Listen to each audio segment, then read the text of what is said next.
beloved. This video is sponsored by GeniusWigs, and I'm really excited about it because I've been on this make your wigs look like they coming from your scalp without baby hairs type of vibes. And this wig, it helps me get the job done. Let's talk real quick about this lace. Now, I'm sure you've heard before, and you know that now there's a difference between crystal lace and transparent lace. At one point in time, everybody was all in love with transparent lace, right? But every dog has its day, and now transparent lace has been replaced with clear lace.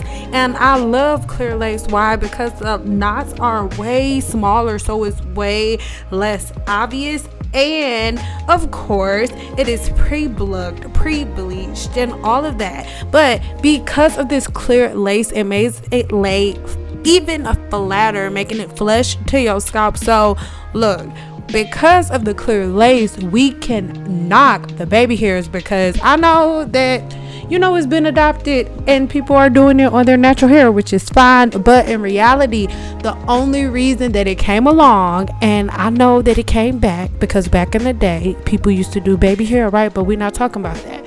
We talking about the ones that reach the eyebrows, okay? And originally, the baby hair that reached the eyebrows only came into play because transparent lace, and actually the lace before the transparent lace, it was thicker, a lot thicker, and it wasn't as, you know, mastered as it is now. So baby hairs, I'm doing the quotation marks with my fingers, baby hairs were created to hide the hairline. Even now, most people do the baby hairs to hide the line of demarcation from the lace, because let's be real, it's not your scalp, it's lace. And to make it look as transparent as possible, you would, you know, do a little swoop to do.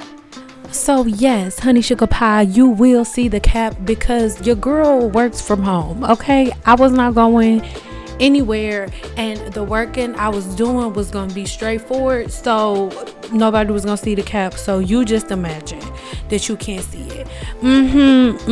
Praise the Lord within. So now I am just simply combing my hair away from my face. What you guys are going to notice in this video, that everything that I'm doing is going backwards. When I had the blow dryer, I used the focuser of the round brush to take it backwards. Even as I am, you know, drying the lace and everything, I want to tell the lace we're going back, right? So I'm not molding it forward. Remember that the majority of the reason why you would make that line and mold the baby hair ahead of time is so you can give it direction, right? So you can do the same exact thing, just in reverse. And this, listen, if you love baby hair, I'm not knocking you, boo. You cute, girl, boy, you is cute, okay? I'm just saying, in 2022, I'm grown. My baby hair got bills, and my baby hair got a 10-year-old and a 9-year-old. So now everything else is just going to be very, very, very self-explanatory. If you guys want more information on this unit, then make sure you check the links in the description box below, because all of the information is there. As you can see, this is the wig straight out of the box. The only thing I added to this hair was a little bit of dry shampoo, and that was simply not because it was a smell on it, but just because I'm OCD. So I just added a little bit of dry shampoo as I was doing the blowout. That is all that is on this hair. I have not plucked anything, I have not bleached anything, and as you can see, things look pretty darn good. And this is before I clean off all of the extra glue on my face, because I wasn't paying me to do this. So any mistakes that are made are just made. Holler at your boy when you see him in the street. Let me know in the comments below what you think.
filling my soul up with devotion and stardust. I'm bold, got it all in control. Now I know what I want, like a natural woman. You know I'm not a girl anymore, and I'm not going anywhere. I got a good guy. He's blessed with ease and care.